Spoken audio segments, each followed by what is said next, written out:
Bismillahirrahmanirrahim. Assalamualaikum warahmatullahi wabarakatuh.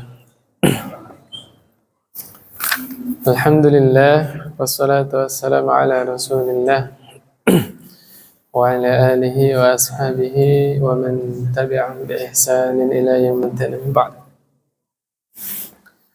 Qala Rasulullah sallallahu alaihi wasallam, ayyuhan nas, innallaha tayyibun la yaqbalu illa tayyiban. Nabi Muhammad sallallahu alaihi wasallam telah bersabda, wahai manusia, sesungguhnya Allah itu maha baik dan Allah tidak menerima kecuali yang baik. Ini salah satu kaidah fikih yang diambil dari hadis ini, bahwa niat baik saja belum cukup sampai diiringi dengan cara yang benar. Ya, saya ulangi ya. Niat baik saja itu tidak cukup sampai diiringi dengan cara yang benar, yang sesuai syariat yang diajarkan oleh Nabi Muhammad sallallahu alaihi wasallam. Makanya para ulama itu sepakat syarat diterimanya ibadah itu yang pertama ikhlas, ya, murni lillahi ta'ala, tulus dikerjakannya, mengharap wajah Allah. Yang kedua, sesuai syariat, sesuai petunjuk Nabi Muhammad sallallahu alaihi wasallam.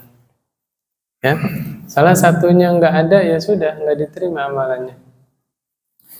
Sebagaimana dibahas oleh para ulama, orang yang sholat pakai pakaian dari mencuri, sarungnya misalnya dari mencuri, maka sholatnya sah tapi tidak diterima. Ya, sholatnya sah tapi tidak diterima. Ya, buat apa kalau sholatnya tidak diterima? Kemudian ada orang sedekah atau kurban atau ibadah haji atau umroh, tapi dananya itu hasil dari korupsi, maka tidak diterima ibadahnya. Sedekahnya nggak diterima, hajinya, umrohnya nggak diterima. Karena kata Nabi sallallahu alaihi wasallam, innallaha tayyibun la yaqbalu illa tayyiban. Sesungguhnya Allah itu maha baik dan tidak menerima kecuali yang baik.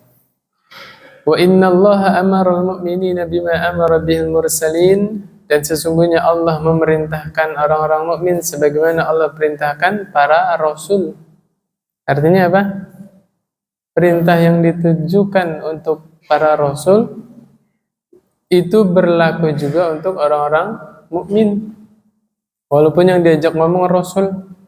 Contohnya surah Al-Mu'minun ayat 51, kata Allah Subhanahu wa taala, ya ayyuhar rusulu kulu minat tayyibati wa'malu salihan inni bima ta'maluna alim. Wahai para rasul, makanlah kalian dari sesuatu yang baik-baik. Ini yang diajak ngomong siapa? Rasul. Tapi tadi Nabi sudah membuka, Allah perintah orang mukmin sebagaimana Allah perintah para rasul. Artinya walaupun yang disebut sini rasul, perintah ini juga berlaku untuk orang-orang mukmin. Perintah untuk apa? Makan dari sesuatu yang baik. Dari sinilah tidak cukup halal saja, tapi harus halalan tayyiban, halal dan baik. Bebek halal tidak? Halal. Tapi kalau yang makan itu ada kolesterol, darah tinggi, asam urat, gimana tuh? Ya, jadi halal juga baik, gitu Pak ya. Jeroan halal nggak? Halal. Baik nggak? Tergantung yang makan. Kalau yang makan sehat, nggak punya penyakit bawaan, dan makannya tidak berlebihan, ya, jangan tiap hari makan jeroan. Apa kata Allah? Fakulu washrabu wa la tusrifu. Makan dan minumlah kalian dan jangan berlebihan. Ada aturannya, ya. Jadi pada dasarnya kita menjaga nikmat yang Allah titipkan kepada kita itu wajib. Sehat titipan Allah kan, jaga kesehatan itu. Ini teman-teman yang sepedahan, yang main futsal, yang berenang, pokoknya olahraga apapun ya. Kalau diniatkannya untuk menjaga nikmat yang Allah titipkan kepada kita, insya Allah berpahala. Innamal a'malu binniyat wa innamal likulli imri'in ma nawa. Gitu ya. Jadi kita dianjurkan mengkonsumsi yang halal juga yang baik. Wa'malu salihah, dan beramal solehlah kalian. Perintah selanjutnya setelah kita menikmati yang halal yang baik, ngapain? Ibadah. Ya. Wujud rasa syukur kita kepada Allah yang paling utama adalah menggunakan rezeki, menggunakan nikmat yang Allah berikan kepada kita untuk apa? Untuk mentaati Allah, untuk menyembah Allah. Itu syukur yang paling terbaik. Apa kata Allah? Inni bima ta'maluna alim. Sesungguhnya aku maha mengetahui terhadap apa-apa yang kalian kerjakan. Allah tahu apapun yang kita makan. Ya, sekecil apapun, dari mana yang kita makan, jenisnya apa, mudaratnya bagaimana, Allah tahu. Dan Allah tahu apapun yang kita kerjakan, ya, subhanallah. Yang berikutnya Allah sebutkan yang mukhatabnya orang-orang beriman. Ya ayyuhalladzina amanu kulu min tayyibati ma razaqnakum washkuru lillahi in kuntum iyyahu ta'budun. Kata Allah Subhanahu wa taala, wahai orang-orang yang beriman. Saya ingat perkataan Abdullah bin Mas'ud ya. Apabila ada ayat yang dipanggil wahai orang-orang yang beriman, pasang pendengarannya. Yang merasa beriman, simak. Tapi kalau merasa tidak beriman, silakan jangan didengarkan. Itu Abdullah bin Mas'ud bilang begitu. Karena Allah sedang ngajak bicara siapa? Orang-orang beriman. Apa kata Allah? Kulu min tayyibati ma razaqnakum. Wahai orang yang beriman, makanlah dari yang baik-baik apa-apa yang Allah rizkikan kepada kalian. Nah, di sini redaksinya agak beda ya. Kalau kepada Rasul tadi kulu minat tayyibati wa'malu sholihah. Makanlah yang baik kemudian beramal solehlah. Yang bawah ini Allah ingatkan bahwa semua yang kita makan, semua nikmat yang sampai kepada kita itu berasal dari Allah. Ini juga wujud rasa syukur yang lain, yaitu menisbatkan seluruh kebaikan datangnya dari Allah Subhanahu wa taala. Alhamdulillah, ini banyak bapak-bapak. Jaga hati kita, jaga keikhlasan kita. Ketika kita menafkahi keluarga kita, jangan mentang-mentang. Jangan merasa kita memberi, jangan. Anak kita sebelum lahir ke dunia sudah Allah jatah rezekinya. Istri juga sebelum nikah sama suaminya sudah Allah jatah rezekinya. Ya. Mau jadi anak siapa, mau jadi istri siapa, tetap Allah yang nanggung rezekinya. Cuma karena Allah itu maha baik, Allah ingin menyampaikan rezeki anak istri kita lewat kita. Karena Allah maha baik. Allah memberikan kesempatan supaya kita beramal soleh, supaya kita dicatat kebaikannya. Makanya setiap suami yang ingin memberi nafkah kepada anak istrinya, murni lillahi ta'ala, niat kita hanya menyampaikan yang Allah titipkan. Ini sudah Allah tetapkan buat anak istri kita, sehingga kita tidak merasa diri sudah berbuat baik, banyak kebaikan kepada keluarga, tidak. Kenapa? Karena kalau orang sudah merasa diri kebaikannya banyak, ya, di dalam keluarga itu dia merasa diri jadi orang baik, nanti akan kena fitnah apa? Manan itu apa? Mengungkit-ungkit kebaikan. Coba kalau kita tidak merasa berbuat baik, selama ini saya hanya menyampaikan, Allah titip rezeki anak istri saya lewat saya hanya menyampaikan. Apa yang mau diungkit? Ya enggak, Pak? Nah, ya mirip seperti begini. Ada teman saya si A punya utang ke B 1 juta. Qadarullah hari itu nggak bisa bertemu. A ini nitip ke saya uangnya, ya. Bapak Imam minta tolong ya ini sampaikan ke B utang saya. Oh siap, saya sampaikan tuh. Yang bayar utang siapa? Si A kan, sampai ke B. Nggak ada urusannya sama saya kan? Apa yang mau saya ungkit? Sampai sini paham Pak? Nah itulah perasaan seperti itu maksud saya. Ketika perasaan itu hadir di dalam diri kita, setiap kita menafkahi keluarga kita, kita tidak merasa sedikit pun berbuat baik. Murni hanya menyampaikan kebaikan yang Allah titipkan kepada kita, yang Allah takdirkan untuk anak istri kita. Sehingga jangan sampai kita menjadi orang yang manan. Manan itu apa Pak? Mengungkit-ungkit kebaikan, ya. Na'udzubillah min dzalik. Washkuru lillahi in kuntum iyyahu ta'budun, dan bersyukurlah kalian kepada Allah jika kalian betul-betul hanya kepada Allah menyembah, ya, atau beribadah. Bersyukur itu apa aja Pak poin-poinnya? Nah, tadi sudah disebutkan.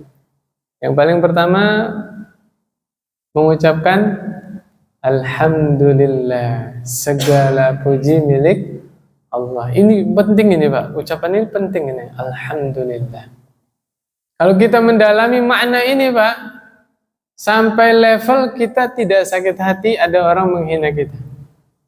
Iya enggak? Ya, terus setiap ada orang yang menghina kita, kita bilang apa? Alhamdulillah. Kenapa?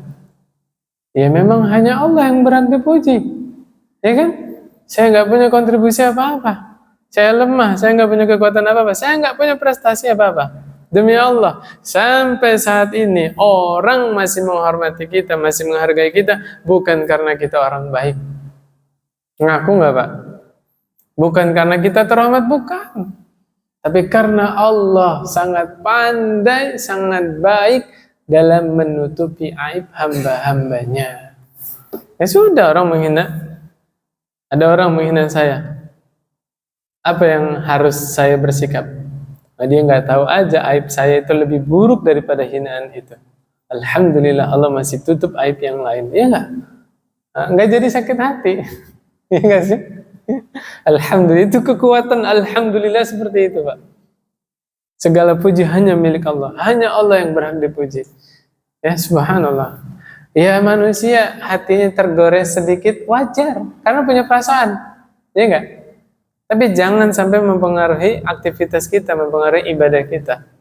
Jadi futur, jadi malas ibadah, jangan. Alhamdulillah, lanjutkan lagi hidup, ya kan? Yang pertama ini apa? Mengucapkan alhamdulillah. Yang kedua tadi, menisbatkan seluruh kebaikan itu milik Allah, datangnya dari Allah. Ya. Kita nggak punya kekuatan sama sekali. La haula wa la quwwata illa billah. Qala Ibnu Mas'ud radhiyallahu anhu, la haula fi ta'atillah illa bima'unatihi. Wa la quwwata an ma'siyatillah illa bi'ismatihi. Tidak ada daya upaya kita mentaati Allah kecuali ditolong oleh Allah. Dan tidak ada kekuatan kita bisa menghindari maksiat, menjauhi maksiat kecuali dijaga oleh Allah Subhanahu wa taala. Udah dua, Pak. Yang ketiga apa? Menggunakan nikmat tadi di jalan Allah. Menggunakan nikmat tadi untuk mentaati Allah. Ini syukur namanya. Ya? Ada yang mau nambahin? Ya, berterima kasih, ya, berterima kasih kepada Allah Subhanahu wa taala sampai saat ini kita nggak bisa berhenti dari dosa, bukannya kita disiksa oleh Allah, malah Allah tutup aib kita, malah ditambah nikmatnya oleh Allah Subhanahu wa taala. Malu kita di hadapan Allah. Ya, kita bermaksiat, Allah masih jaga istri kita, Allah masih jaga anak kita, Allah masih jaga tempat tinggal, kendaraan, harta. Subhanallah, la ilaha illallah. Malu kita di hadapan Allah Subhanahu wa taala. Thumma dzakara ar-rajula yutilu safar ash'ath aghbar yamuddu yadayhi ila as-sama ya rabbi ya rabbi. Sampai lafaz sini Nabi sedang mengajarkan kepada kita sebab-sebab dikabulkannya doa. Ya. Nabi sallallahu alaihi wasallam cerita ada seorang laki-laki yang melakukan perjalanan jauh. Biasa disebut kita apa? Safar. Ya, kalau safar kan udah bisa qashar, udah bisa jamak ya. Salatnya ya dijamak di qashar ya. Safar, yutilu safar, perjalanan jauh. Saking jauhnya safarnya, rambutnya kusut, tubuhnya berdebu. Ini karena dulu kan di zaman Nabi safarnya pakai apa? Kuda, unta, keledai, ya kan? Sapi, Pak. Sapi bukan buat ditunggang. Sapi buat apa, Pak? Bajak sawah ya. Jangan sampai ada yang mau safar pakai sapi. Tidak menempatkan sesuatu pada tempatnya itu. Sekarang walaupun pakai mobil ya, pakai pesawat tetap aja badan debu ya. Berkeringat sama aja kan? Acak-acakan. Berarti sebab dikabulkan doa yang pertama apa tadi? Safar. Di dalam riwayat yang lain, as-safaru nisful azab. Safar itu setengah dari azab. Iya nggak, Pak?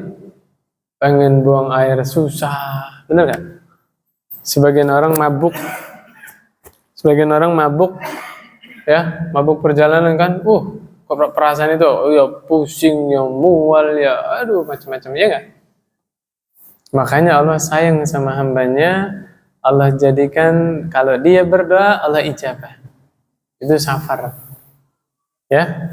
Pengen buang air susah ya, cari makanan susah, mungkin bekal kehabisan dan yang lain ya. Yang kedua, tadi apa yang kedua? Ash'as aghbar, rambutnya kusut, pakainya berdebu. Maksudnya apa? Di antara sebab dikabulkannya doa adalah penampilan yang bersahaja, yang sederhana. Ya. Coba buka fikih bab tentang sholat istisqa. Salah satu anjurannya ngapain sholat istisqa? Pakai baju yang jelek, pakai baju yang udah ini yang nggak baru lagi. Ya supaya apa? Kerendahan diri kita di hadapan Allah Subhanahu Wa Taala biar cepat dikabulkan. Gitu Pak ya? Baju masih bisa dipakai, pakai. Walaupun misalnya warnanya udah kusam itu pakai aja Pak, bismillah. Jangan-jangan gara-gara pakai baju yang sederhana itu Allah cepat mengabulkan doa kita ya kan? Ada syariatnya. Ketika salat istisqa kemudian didukung dengan hadis ini. Ya muddu yadahi ila sama, angkat tangan Pak yang berikutnya. Udah dapat 3 ya. Safar, penampilan yang sederhana, ngangkat tangan ke atas. Ya. Di dalam hadis Nabi SAW mengabarkan Allah malu kepada hambanya yang angkat tangan, kemudian kalau tangannya ini dikembalikan lagi dalam keadaan kosong, nggak dikabulkan, Allah malu. Pasti Allah kabulkan. Pak, saya doa itu ngangkat tangan nggak kehitung, tapi kok nggak kekabul-kabul doanya? Nanti lanjutan hadisnya dijelaskan. Apa sebab doa kita tidak dikabulkan oleh Allah Subhanahu Wa Taala? Ngangkat tangan kemana Pak? Ke atas gini kan? Kita lagi minta kemana? Ke Allah. Berarti Allah di mana? Di atas. Ya. Ada seorang kiai bilang urusan mengangkat tangan ke atas itu bukan berarti Allah ada di atas, tapi qiblatud doa kata dia. Kiblatnya doa. Cari hadisnya sampai Dajjal keluar, saya belum nemu Pak. Nabi nyebut kiblat doa itu di langit, nggak ada. Ya, justru yang saya nemu Di surah Ghafir, Fir'aun minta ke Haman supaya mendirikan bangunan yang tinggi.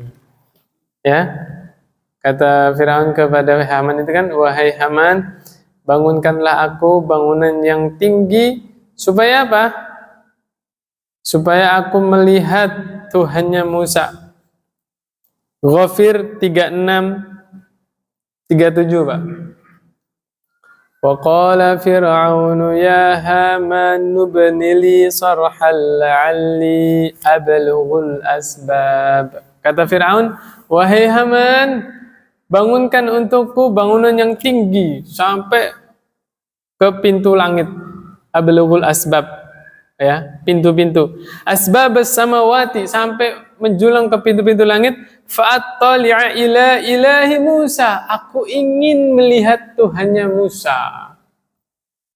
Saya tanya, Pak, kalau Fir'aun bilang begitu, ya kan, berarti kemarin Musa bilang Allah ada di mana? Paham sampai sini, Pak? Dakwah seluruh nabi sama. Seluruh nabi dan rasul mengajarkan umatnya bahwa Allah bersemayam di atas arsy. Allah itu tinggi di atas seluruh makhluknya. Seluruh makhluknya itu di bawah Allah, dan Allah meliputi segala sesuatu. Allah meliputi seluruh makhluknya. Ya, ini yang harus kita pahami. Makanya jangan dibayangin bagaimana makhluk bersemayam, jangan. Kalau manusia bersemayam di atas arsy-nya, kursi kerajaannya, ya harus nempel. Manusia kursinya harus lebih besar daripada manusianya, ya enggak? Singgasananya harus lebih besar daripada rajanya. Itu makhluk, itu manusia. Allah beda dengan makhluk. Allahu Akbar, Allah yang paling besar. Ya, arsy Allah sebesar apapun tetap aja lebih besar Allah Subhanahu wa ta'ala. Dan tidak melazimkan Allah menempel dengan arsy, tidak. Siapa yang bilang begitu? Gak ada satu ulama salaf pun yang bilang bahwa Allah duduk di atas arsy harus nempel, Allah butuh sama arsy. Gak ada. Dia melazimkan sendiri kemudian nyalain ke kita. Lucu gak? Ya kan? Dia melazimkan sendiri, terus kesalahan dia dilempar ke kita. Gak ada yang berbicara seperti itu. Ya.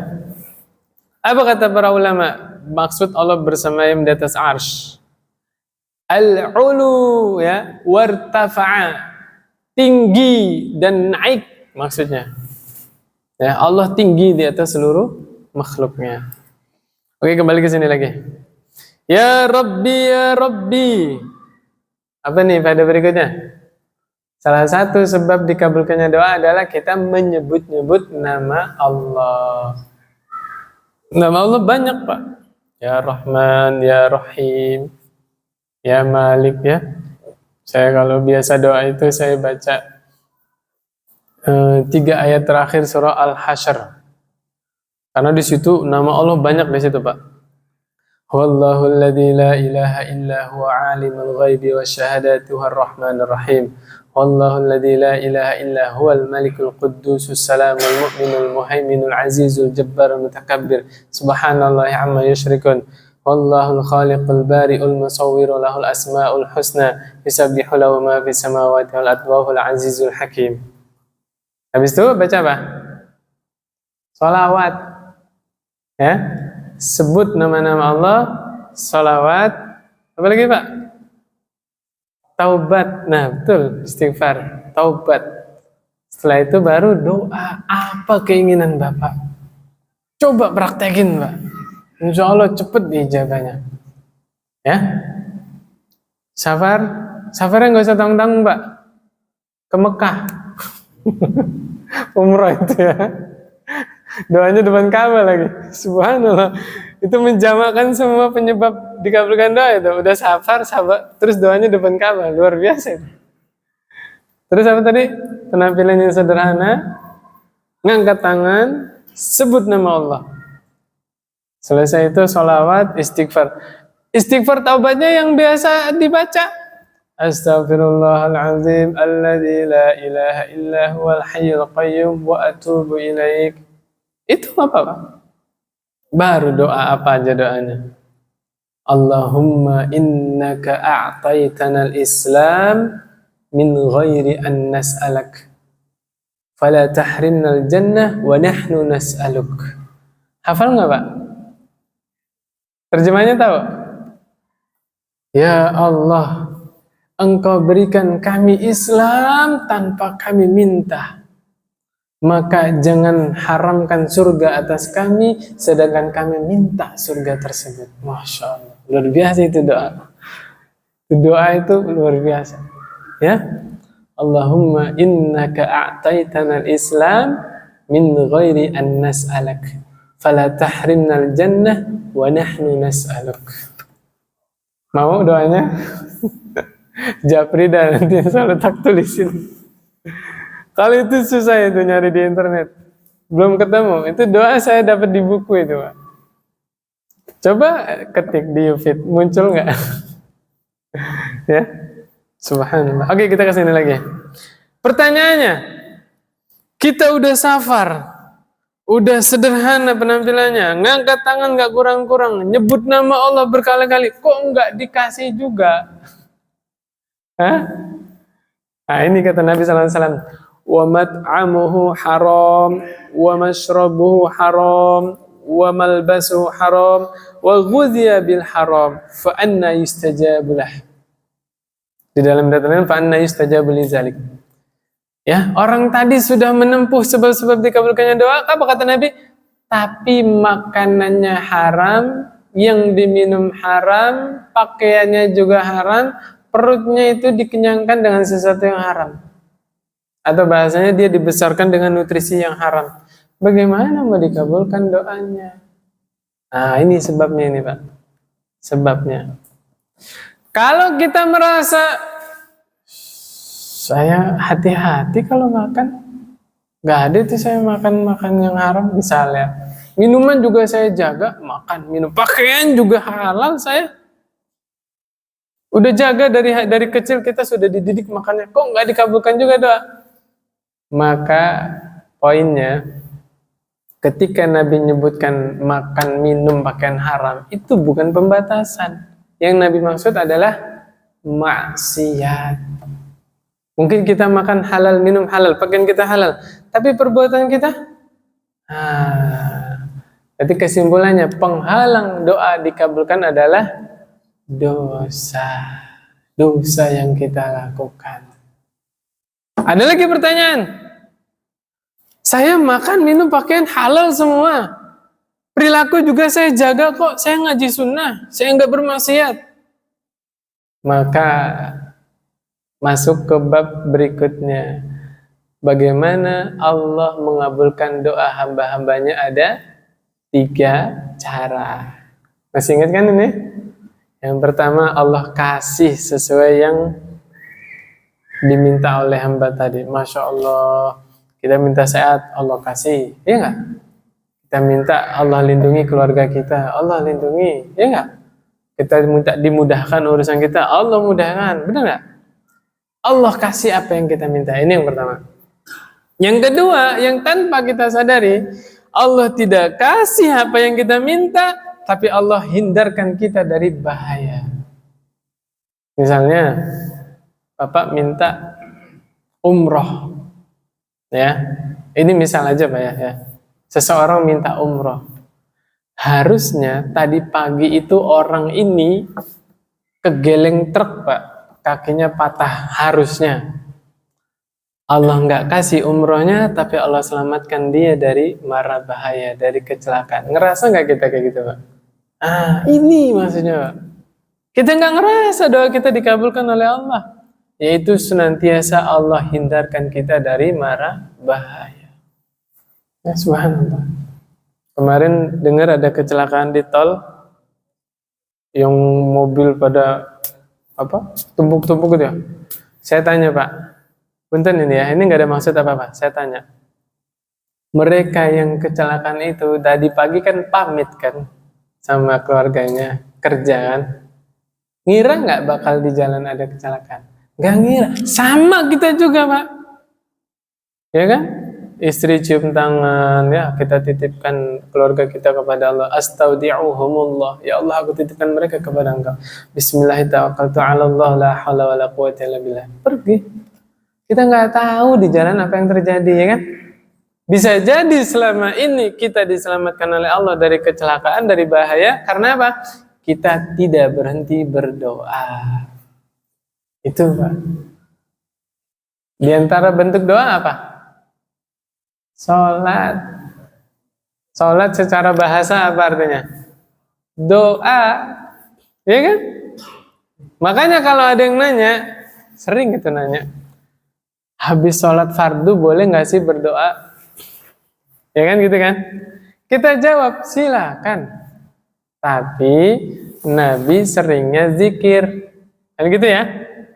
Kalau doanya pengen rutin di dalam sholat. Karena sholat secara bahasa maknanya apa? Doa. Maka yang lebih afdal doa itu setelah sholat atau di dalam sholat? Di dalam sholat. Tempatnya di mana? Ada 3 Pak. Bahkan ada 4. Tapi yang satu ini khusus. Yang satu ini khusus. Nggak boleh diganti lafadznya. Sebelum saya terangkan, Bapak sadar nggak? Ada satu rukun sholat, yang di rukun itu kita murni doa. Di mana Pak? Duduk di antara 2 sujud. Masya Allah, barakallahu fikum. Jazakumullah khairan. Duduk di antara 2 sujud. Murni doa semuanya. Benar nggak? Rabbighfirli warhamni wajburni warfa'ni wahdini wa'afini warzuqni. Masya Allah. Itu murni doa. Kalau yang lain-lain kan pujian kepada Allah, tasbih kepada Allah. Benar nggak? Ya. Tapi duduk di antara 2 sujud itu murni. Sengaja Allah jadikan rukun dan isinya doa semua buat hambanya.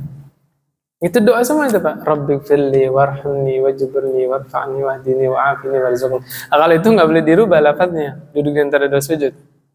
Atau riwayat yang lain yang paling pendek, Rabbighfirli. Selesai. Adapun doa yang memenuhi hajat kita, doa apapun boleh. Minta akhirat, minta dunia. Tempatnya ada 3. Yang pertama, ketika sujud. Ini juga sujudnya semua sujud Pak, bukan sujud terakhir doang. Ya, punten ini mungkin ilmu saya masih sedikit. Saya belum nemu hadisnya kalau doa dikhususkan sujud terakhir. Belum nemu. Yang saya nemu, Nabi bilang sujud. Gak ada terakhirnya Pak, berarti seluruh sujud. Mau sujud pertama, kedua, ketiga, keempat, kelima, keenam, ketujuh, kedelapan. Salat Isya berapa kali sujudnya Pak? 8 ge. 8 ge Pak, kok 4? Kan 1 rakaat berapa kali sujudnya? 2. Gak apa-apa Pak, gak apa-apa. Santai aja. Jadi kita sujud sehari semalam itu berapa kali? 34 kali. Karena ada 17 rakaat. Makanya tadi saya bilang apa? Sujud pertama, kedua, ketiga, keempat, kelima, keenam, ketujuh, 8, bener kan? Karena 8 kali sujudnya. Gitu ya. Seluruh sujud. Kalau diberi kesempatan oleh imam, ya sebagian imam kan lama sujudnya ya. Jangan bingung.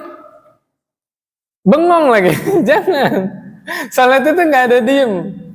Subhana rabbil a'la wa bihamdi, subhana rabbil a'la wa bihamdi, subhana rabbil a'la wa bihamdi. Atau subhana rabbil a'la, subhana rabbil a'la, subhana rabbil a'la ya. Atau subhanakallahumma rabbana wa bihamdika allahumma ighfirli kan? Saya tambahin Pak. Rabbighfirli wa liwalidayya warhamhuma kama rabbayani shaghira. Itu jangan sampai lupa Pak. Jangan sampai kita minta yang lain-lain, kita lupa mendoakan orang tua kita. La haula wala quwwata illa billah. Jangan sampai Pak. Ya. Kata Nabi SAW, seorang hamba ada yang Allah kasih derajat di surga tinggi Pak. Orang ini heran. Ya Rabbi anna lihaza. Dia nggak ngerasa orang soleh, ahli tahajud bukan, puasa sunnah juga enggak. Puasanya Ramadan doang, sholat 5 waktu doang. Tapi dikasih derajat yang sangat tinggi di surga. Dia bingung, ya Allah ini dari siapa? Apa sebabnya saya dapat derajat ini? Apa kata Allah Subhanahu wa taala? Bistighfari waladika laka. Derajat ini engkau dapatkan dengan sebab istighfar anakmu. Istighfarnya anak gimana untuk orang tua? Rabbighfirli wali walidayya warhamhuma kama rabbayani shaghira. Ya, subhanallah. Ya mudah-mudahan kalau kita doa orang tua, kitanya didoakan sama anak kita. Bener gak? Nah ya, demikian. Nah kalau imamnya belum bangun tuh masih sujud, baru silakan. Allahumma a'inni ala dzikrika wa syukrika wa husni ibadatik, dan seterusnya. Bagaimana doanya? Doa minta umroh, doa minta mobil. Yang masih bujangan doa minta istri misalnya. Misal gimana? Silakan, tapi jangan bersuara. Karena lagi sholat. Sholat itu ada aturannya, ya. Gak boleh ngomong yang lain-lain, nanti batal sholatnya. Nah, di dalam hati silakan. Doa, tapi di dalam hati silakan. Itu Pak ya. Mau pakai bahasa Sunda dah, mau pakai bahasa Thailand dah. Bisa bahasa Thailand dah. Bahasa apa terserah. Allah mengerti seluruh bahasa. Tapi punten ini pesan nitip, karena kita lagi di dalam sholat, jangan disuarakan doanya di dalam hati. Gitu Pak ya. Wallahu a'lam bishawab. Baru sujud nih. Yang kedua di mana? Tahiyat akhir sebelum salam.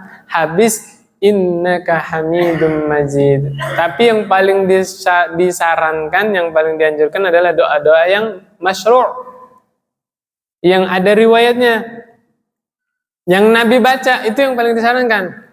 Allahumma inni a'udzubika min adzabi jahannam wa min adzabil qabr wa min fitnatil mahya wal mamat wa min syarri fitnatil masiihid dajjal. Allahumma ighfir li ma qaddamtu wa ma akhartu wa ma a'lantu wa ma asraftu wa ma anta a'lamu bihi minni antal muqaddim wa antal muakhir la ilaha illa anta. Apa lagi Pak? Allahumma a'inni ala dzikrika wa syukrika wa husni ibadatik. Allahumma hasibni hisaban yasira ya muqallibal qulub tsabbit qalbi ala dinik ya musarrifal qulub sarrif qalbi ala ta'atik. Itu dulu yang Nabi baca. Udah selesai itu, kita punya hajat yang lain, monggo silakan. Apalagi lagi sholat sunnah. Kalau sholat fardu, imamnya sudah salam, salam Pak. Dan sebagian orang ini karena keperluannya banyak, imam udah salam, udah balik ke sini, dia masih jangan Pak, jangan.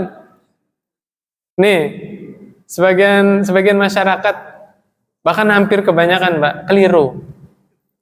Makmum salamnya nunggu imam salam ke kiri, salah Pak. Yang benar ya, yang sesuai hadis, imam salam ke kanan, kita juga salam. Assalamualaikum warahmatullah, salam kita juga. Jangan nunggu imamnya salam ke kiri. Kita masih nunggu kan ke kiri kan? Nah, coba nanti lihat lagi kitabnya. Ya, kalau saya dapat penjelasan dari Ustadz Badrus Salam demikian, yang sesuai hadis salamnya makmum itu setelah imam salam sempurna ke kanan, kita ikut salam. Gitu Pak ya. Jadi kalau imam udah salam, jangan lanjut doa sibuk sendiri sampai imam balik ke makmum masih doa, jangan Pak. Bisa nanti di sholat sunnah, atau nanti setelah zikir sholat silakan doa, nggak apa-apa. Khawatir kita menyelisihi imam, khawatir ya. Ini kekhawatiran Pak ya, tidak memvonis ya. Karena kata Nabi apa? Ju'ilal imam liyutamma bih. Dijadikan imam itu supaya diikuti. Diikuti gimana? Jangan mendahului dan jangan terlalu lambat. Pertengahan itu namanya mengikuti imam. Jangan sampai imam sudah intidal dia masih ruku, imam sujud dia baru intidal. Nah, itu belum masuk kategori mengikuti imam, enggak. Ya, jadi mengikuti imam itu yang standar tengah-tengah. Jangan mendahului, jangan terlalu lambat. Gitu. Wallahu a'lam bishawab. Yang terakhir, ayo satu lagi nih. Siapa yang tahu? Tadi kan saya bilang ada 3 tempat berdoa kan? Ya, di sujud sama di tasyahud akhir sebelum salam. Satu lagi di mana, Pak? Hah? Ini Ustadz juga saya ngajak dialog, dia nggak percaya sama ngomong itu, Pak. Sampai saya bawain kitabnya, baru dia nih, baca nih. Setelah tasyahud awal. Kadang-kadang sebagian imam cukup sampai asyhadu alla ilaha illallah wa asyhadu anna muhammadar rasulullah berdiri kan. Dapat dari mana keterangannya ini? Kitab Al-Wajiz, Pak. Kitab Al-Wajiz bab tasyahud awal, nanti dibuka di situ ada hadisnya. Bahwa dianjurkan juga setelah tasyahud awal berdoa. Salawat termasuk doa kan? Maka boleh lanjut sholawat. Tasyahud awal itu habis asyhadu alla ilaha illallah wa asyhadu anna muhammadar rasulullah, lanjut sholawat silakan, karena sholawat termasuk doa. Gitu ya. Jadi jangan menyalahkan imam yang tasyahud awalnya agak lama ya. Karena kan kita belajarnya tasyahud awal sampai mana? Tasyahud kan sampai syahadat itu kan, asyhadu alla ilaha illallah wa asyhadu anna muhammadar rasulullah, sampai situ kan. Nah, tapi tadi ada riwayat bahwa setelah tasyahud awal itu dianjurkan juga berdoa. Demikian. Ini kalau kita belajar begini, sholatnya jadi nggak buru-buru, Pak. Banyak tempat doa ternyata banyak kan? Ya, subhanallah. Kemudian berikutnya dari Sa'ad bin Abi Waqqas. Saya terangkan sedikit masalah sirah ya. Siapa Sa'ad bin Abi Waqqas?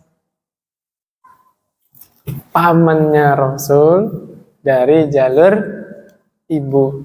Bismillah. Alhamdulillah. Yang kita kenal Abbas, Hamzah, Abu Thalib, Abu Lahab.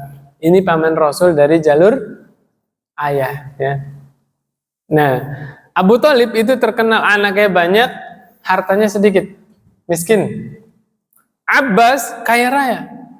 Bahkan Abu Thalib itu diserahkan pengurusan Masjidil Haram kan, diantaranya air Zam-Zam itu punya hutang ke Abbas banyak itu, Pak. Sampai di suatu hari udah nggak kuat lagi, akhirnya pengurusan itu diserahkan ke Abbas. Udahlah Abbas saja yang menyerahkan. Yang mau saya tanyain, kan sudah tahu yang kaya itu Abbas, Abu Thalib kan miskin. Kenapa pengasuhan Nabi Muhammad SAW diserahkan ke Abu Thalib? Kenapa nggak ke Abbas? Iya nggak? Nabi kan ikut sama Aminah sampai usia 6 tahun, meninggal Aminah. Habis itu dialihkan ke kakeknya. Siapa? Abdul Muthalib. Sampai usia berapa? 8 tahun. Setelah dari Abdul Muthalib, Nabi Muhammad SAW kan masih 8 tahun nih. Ikut siapa? Abu Thalib. Sampai dewasa, sampai bisa nyari maisha sendiri, ikut Abu Thalib. Ya, tinggal sama Abu Thalib. Pertanyaannya, kenapa nggak ikut Abbas yang kaya? Ada yang bisa jawab? Karena Abu Thalib itu saudaranya Abdullah, saudara seibu. Abdullah dan Abu Thalib ini saudara seibu. Adapun ke Abu Lahab, Hamzah, Abbas, ini pamannya Nabi ya, saudaranya Abdullah, tapi lain ibu. Satu ayah tapi lain ibu. Nggak bisa dipungkiri, Pak. Nggak bisa kesana deh. Misal ya. Siapa ya? Masnya nikah sama janda. Jandanya bawa anak. Jatuhnya anak tiri kan? Bener nggak? Terus dengan nikah sama janda tadi, punya anak dari darah daging masnya. Bisa nggak nyamain kasih sayangnya ke anak kandung sama anak tiri? Hah? Bisa nggak? Pasti berbeda, ya nggak? Ya kan? Nah, artinya itu juga sama, beda. Ya, ke Abbas, Hamzah, Abu Lahab, ke Abu Thalib itu beda. Karena Abdullah dan Abu Thalib itu satu ibu. Ibunya siapa namanya? Fatimah. Masya Allah. Nah, ini kita dapat sunnahnya salaf nih. Orang terdahulu itu biasa menamai anaknya dengan nama kakeknya atau neneknya. Itu biasa. Makanya ada cucunya Rasulullah SAW yang ikhlas luar biasa, terkenal. Itu jadi ikon keikhlasan itu. Yang punggungnya kapalan, ingat gak Pak? Oh iya, Ali bin Husain bin Ali. Tadi kan biasa ngasih nama anaknya dengan nama kakek atau apa neneknya ya. Ali bin Husain bin Ali. Ini biasa dikenal di tengah ulama namanya Ali Zainal Abidin. Sebenarnya Zainal Abidin itu gelar Pak ya. Tapi sebagian masyarakat Indonesia menggunakan itu pakai kasih nama ya, nama anak kayak mudah-mudahan itu doa dari orang tuanya. Jadi ada peristiwa yang mengherankan di Madinah. Penduduk Madinah itu ada yang rutin ngirim makanan pokok Pak.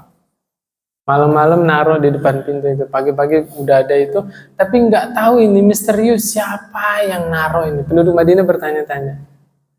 Mereka tahu orang yang suka sedekah rutin tadi itu setelah apa? Setelah Ali Zainal Abidin meninggal. Udah nggak ada lagi sedekah itu, barulah kemudian yang mandiin jenazah itu cerita. Karena ini bukan keburukan ya, mungkin kebaikan. Jadi cerita pundaknya ini kapalan Pak, hitam. Ternyata selama ini beliau ya radhiyallahu anhu manggul sendiri. Subhanallah. Makanya ini jadi ikon keikhlasannya. Itu dipanggul sendiri, ditaruh situ, gak ada yang tahu sama sekali. Hadisnya apa Pak? Ada 7 golongan yang Allah naungi di hari kiamat, di mana hari itu tidak ada naungan kecuali naungan Allah. Salah satunya apa Pak? Seseorang yang sedekah dengan tangan kanannya, tangan kirinya nggak tahu apa yang disedekahkan tangan kanan. Ini bahasa peribahasa ini. Artinya jangankan orang lain, tangan kirinya aja nggak tahu. Ya, saking rahasianya. Memang sepakat di antara hal yang bisa memudahkan kita ikhlas adalah menyembunyikan amal soleh. Itu sepakat itu. Di antara hal yang paling bisa memudahkan seseorang ikhlas lillahi ta'ala, yaitu menyembunyikan amal soleh. Sa'ad bin Abi Waqqas minta doanya Rasul. Nah ini juga dalil bolehnya tawasul dengan doa orang soleh. Syaratnya orang solehnya masih hidup. Lihat yang diamalkan oleh sahabat. Dulu waktu Nabi masih hidup, minta doa ke Nabi. Di antaranya nih Sa'ad bin Abi Waqqas. Tapi ketika Nabi sudah meninggal, saya tanya Pak, Abu Bakar, Umar, Utsman, Ali datang ke kubur Nabi? Tawasul? Tidak. Umar yang terkenal wali, ya sepakat Umar itu wali Allah. Tapi tidak merasa jadi wali Allah. Datang kemana? Abbas. Supaya Abbas radhiyallahu anhu berdoa untuk kaum muslimin. Ketika itu Madinah dilanda kemarau panjang. Ya kan? Kembali ke sini. Apa yang diminta Sa'ad? Ya Rasulullah, ud'ullaha an yaj'alani mustajabad da'wah.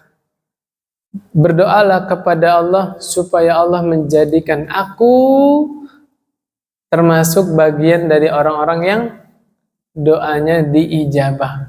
Ngomong itu langsung mandi Pak. Tahu mandi nggak Pak?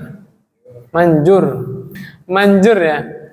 Jadi Sa'ad bin Abi Waqqas itu terkenal kalau doa apa langsung kejadian langsung ketika itu Allah kabulkan. Bapak kalau dimintain begitu, Pak doain saya ya. Oh iya insya Allah. Jawabnya gitu ya. Insya Allah saya doain gitu kan. Nabi nggak gitu Pak. Ketika Nabi diminta begitu, Nabi minta tolong kepada yang berdoa. Ya, kata Nabi SAW, ya Sa'ad, atib mat'amaka takun mustajabat da'wah. Perbagus makananmu. Apa ini maksudnya? hati-hati engkau memasukkan ke dalam tubuhmu itu sesuatu yang kalau belum jelas halnya jangan dimasukkan. Apa kata Nabi? Engkau akan menjadi orang yang diijabah doanya. Masya Allah. Ini tuntunan langsung dari Nabi. Kalau kita pengen jadi orang yang diijabah doanya, jaga makanan kita. Yang sudah jelas halal baru masuk. Kalau belum jelas, jangan. Jadi solusinya apa? Jaga makanan kita. Dari yang haram-haram itu jangan tinggalin, yang syubhat juga tinggalin. Insya Allah akan menjadi orang yang diijabah doanya. Saya pesan Pak, kalau Bapak udah jadi orang-orang yang doanya diijabah, manjur, titip satu doa jangan ditinggalin. Doakan pemerintah kita. Karena ketika pemerintahnya baik, itu kebaikannya dirasakan oleh masyarakat banyak Pak. Ratusan juta masyarakat yang merasakan kebijakan pemerintah yang soleh. Kata Hasan al-Basri, seandainya aku punya satu doa yang Allah ijabah, aku akan tujukan doaku itu untuk siapa? Pemerintah. Subhanakallahumma bihamdik, asyhadu an la ilaha illa anta, astaghfiruka wa atubu ilaik. Assalamualaikum warahmatullahi wabarakatuh.